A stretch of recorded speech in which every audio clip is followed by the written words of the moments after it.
l'intelligence artificielle est déjà au service des agriculteurs, je dirais, parce qu'on parle d'intelligence artificielle, mais c'est un terme un peu générique. Il y en a de diverses sortes. Il y a une intelligence artificielle déterministe. Celle-là est déjà utilisée, notamment dans la robotique. Les robots de traite, les robots désherbeurs qu'on commence à voir, moins courant que les robots de traite, mais ils l'utilisent déjà. Mais je pense que l'avenir va donner beaucoup d'autres utilisations, notamment avec l'arrivée, elle, toute récente, de l'intelligence artificielle générative, où là, par exemple, on pourra voir les agriculteurs pouvoir aller directement se rassurer auprès de chatbots du respect de la réglementation, de process à mettre en place, etc.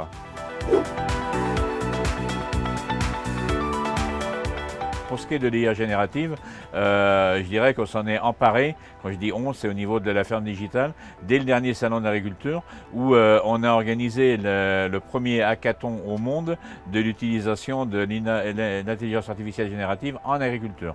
En réponse à des questions, des vraies questions d'agriculteurs, comment je peux m'en servir par exemple pour optimiser mes coûts de production, comment je peux avoir avec une reconnaissance directe d'une plantule le conseil pour le traitement, c'est des choses qui vont pouvoir se faire et les startups sont déjà là-dessus.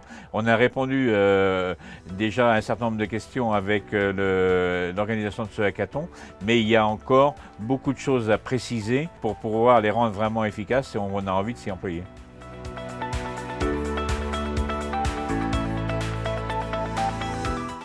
Je dirais que la réponse est à la fois oui et non.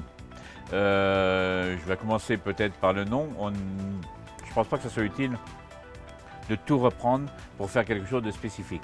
Par contre, il y a un besoin d'avoir un modèle de fondation intermédiaire, je l'appellerai comme ça, qui regroupe les bibliothèques de données, notamment toutes celles qu'on a en open source qui sont disponibles. Et il y en a beaucoup plus qu'on l'imagine. Par contre, il ne faut pas le circonscrire à des données françaises. Je pense qu'on a nombre de données open source, notamment les données du GODAN, du Global Open Data for Agriculture and Nutrition, qui sont des données internationales.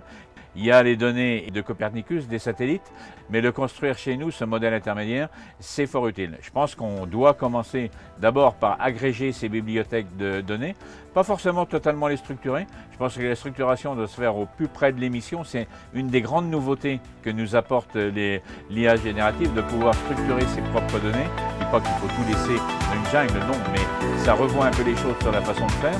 Et à partir de là, on peut construire ce modèle qui sera assez nouveau, je pense, par rapport à ce qu'on a fait.